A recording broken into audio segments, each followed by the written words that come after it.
Being frugal doesn't mean we have to live deprived and stressed over savings. I like a good life, but I'm also really frugal. Do you want to make a difference in your finances to achieve your goals, live intentionally, and make your hard-earned money work for you?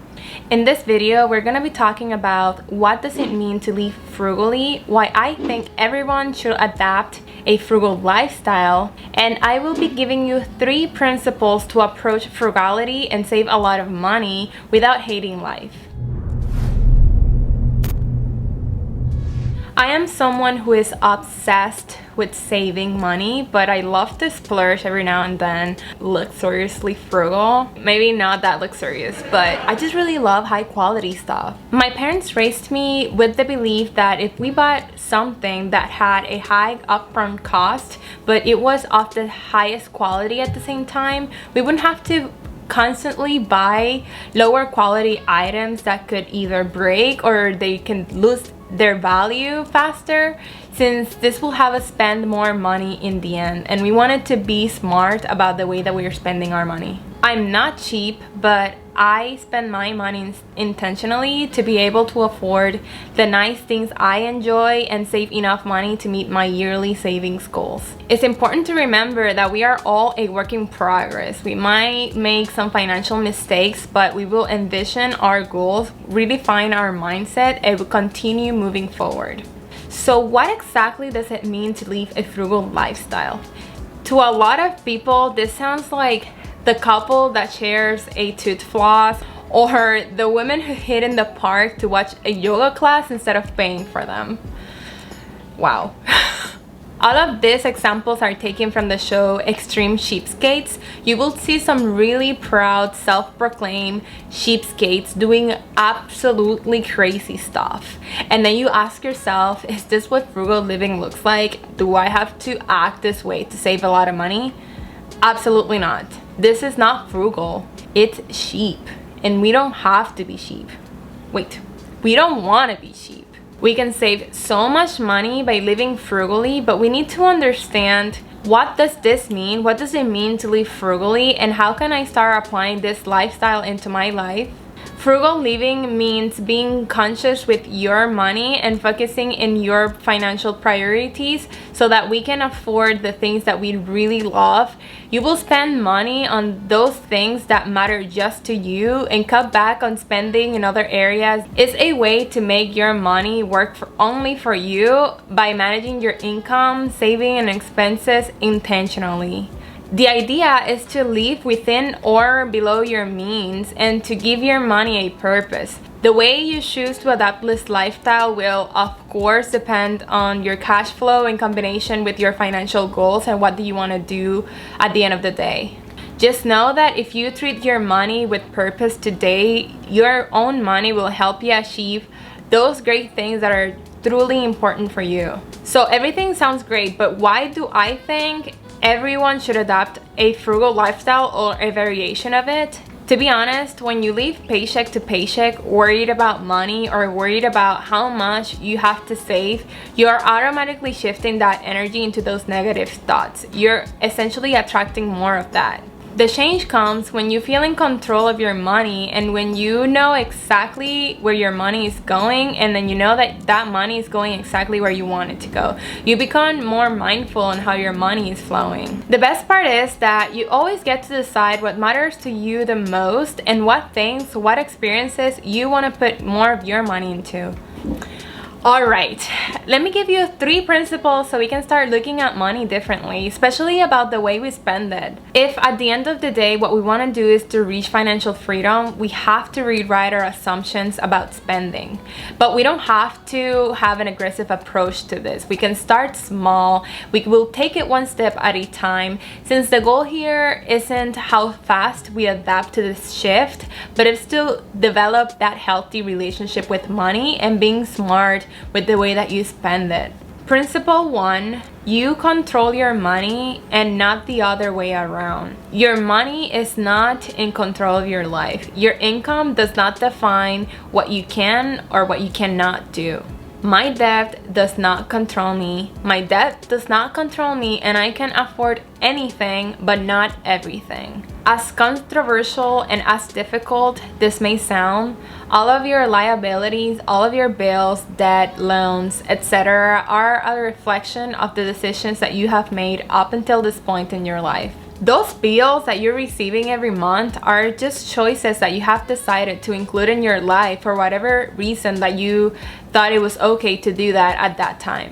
The good news is that it doesn't have to be like this forever. What you will do is to change the way that you look at money to get back in control. Every time that you're faced to make a decision that will impact you long term, think about all of the alternatives that you will possibly have and explore what are going to be your best options to ensure that your money is going where you want it to go. You can definitely make your money work for you, but you have to start shifting away from that scarcity mindset, which some people call it broke or dusty-minded. This often starts when you start taking a look at what other people have and then you start comparing that to what you have. You end up buying things that you cannot afford first, and then later you use the money that you have left for your responsibilities. This makes you very insecure about your finances because you're trusting a system that tells you that you can buy everything with a credit card and pay it off later, when in reality, that limit that you have in your credit card is really not your money. What you're doing is creating this inflated idea of your net worth based on the money that you can spend using a credit card. I will go more into details about this in my next video, since the purpose of this one is to give you a path for you to start approaching a more frugal lifestyle and understand why you should start it in the first place. Principle number 2, learn to say no to the unnecessary. Understand your priorities and find what you will consider to be your financial goals, both long-term and short-term. Financial goals can mean anything for you, and it will certainly be different for everybody. For some, it might be a house that they want to buy, or for others, it might be a big trip, or maybe owning a luxury bag.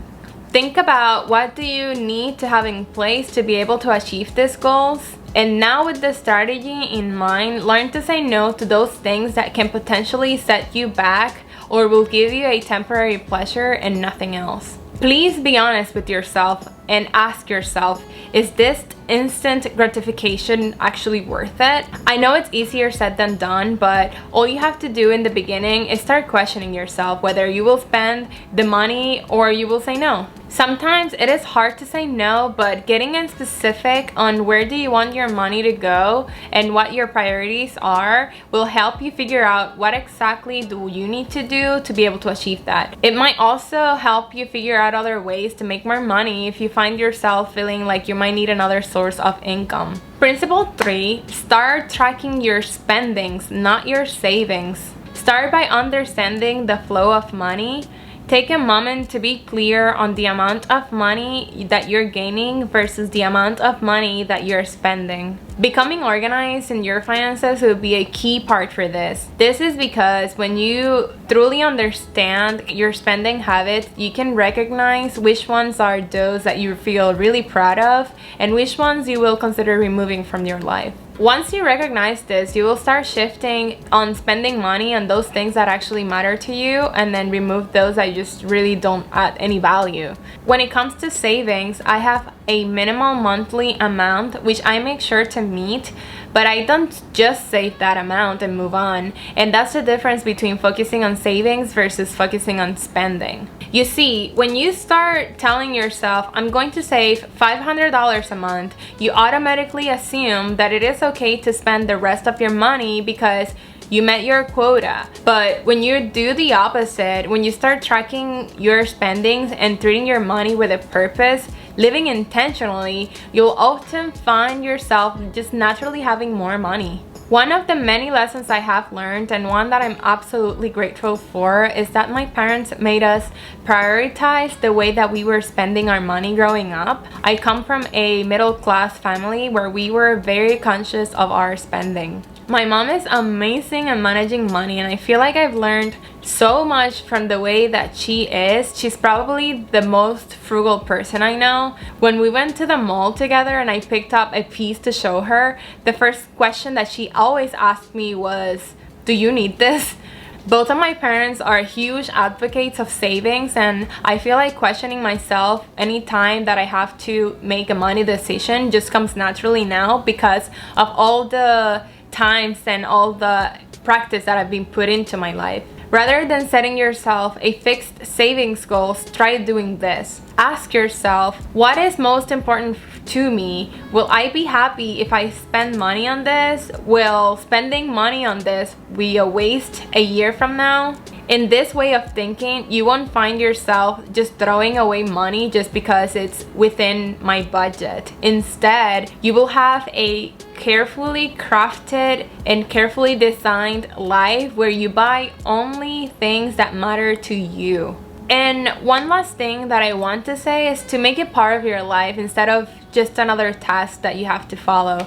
Starting by questioning yourself and always having a plan for improving your finances. The greatest thing of all is that this is scalable, so no matter how much money you're earning, whether that's $4,000 a year or $150 a year, you will always know what to do with your money and how to be smart with it. Embrace this path, embrace your successes and the failures that you will make along the way. It is all part of the learning and adapting process where you will eventually find a style that fits you and is going to help you get to where you want to be in your life. If you enjoyed this video, don't forget to like and subscribe. Thanks for watching. See you in the next video.